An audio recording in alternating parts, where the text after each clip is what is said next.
আমাদের জীবনটা এমনভাবে সাজানো, কারণ আমরা জীবনটাকে অনেকভাবে সাজানোর চেষ্টা করি, কিন্তু আমাদের জীবনটা মানুষ এলোমেলো করে দেয়, তাছাড়া অন্য কেউ এলোমেলো করে না। আমাদের সর্বসময় মানুষকে ভালোবাসতে হবে, মানুষের পাশে থাকতে হবে, তবে আমাদের এগিয়ে যাবে। কিন্তু আমরা দুর্বভাষে আসছি কিন্তু কাজ করার জন্য, দুর্বভাষে আসছি আমরা এখানে কি করার জন্য? যেমন দেখেন আমি এসির কাজ করি, যে এসিকে আমি সুন্দর করে আমি এখানে ভালো কিছু করার চেষ্টা করছি। তাই আমাদের যে কোনো জিনিস ভালো করে আমাদের এগিয়ে যেতে হবে, তাই ভালোবাসা দিয়ে পাশে থাকুন সবাই।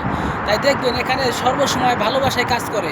যদি আপনি ভালোবেসে কিছু কাজ করার চেষ্টা করেন, দেখবেন এখানে আপনি ভালোবাসার জন্য কিছু না কিছু করতে পারবেন ইনশাল্লাহ। আপনি করার জন্য আপনাকে ফেসবুক অবশ্যই আপনাকে সফলতা দিবে, কিন্তু আপনাকে অবশ্যই এখানে ধৈর্য সহকারে কাজ করতে হবে, তবে আপনি ধৈর্য সহকারে কিছু না কিছু করতে পারবেন। আমি ধৈর্য সহকারে যেহেতু প্রবাসে আছি, আমাকে এখান থেকে কিছু না কিছু আমি উপার্জন করতেছি। তাই আপনাদেরকে ধৈর্য সহকারে কিছু না কিছু করতে হবে, তবে আপনি কিছু না কিছু করতে পারবেন। আসলে সম্পর্কটা কখনো টাকা দিয়ে কিনা যায় না, সম্পর্কটা ভালোবাসা দিয়ে কিনা যায়। তাই ভালোবাসা দিয়ে থাকবেন। আমার কথা যদি আপনাদের ভালো লাগে থাকে, সবাই একটু লাইক করবেন, শেয়ার করবেন, পাশে থাকবেন ইনশাআল্লাহ।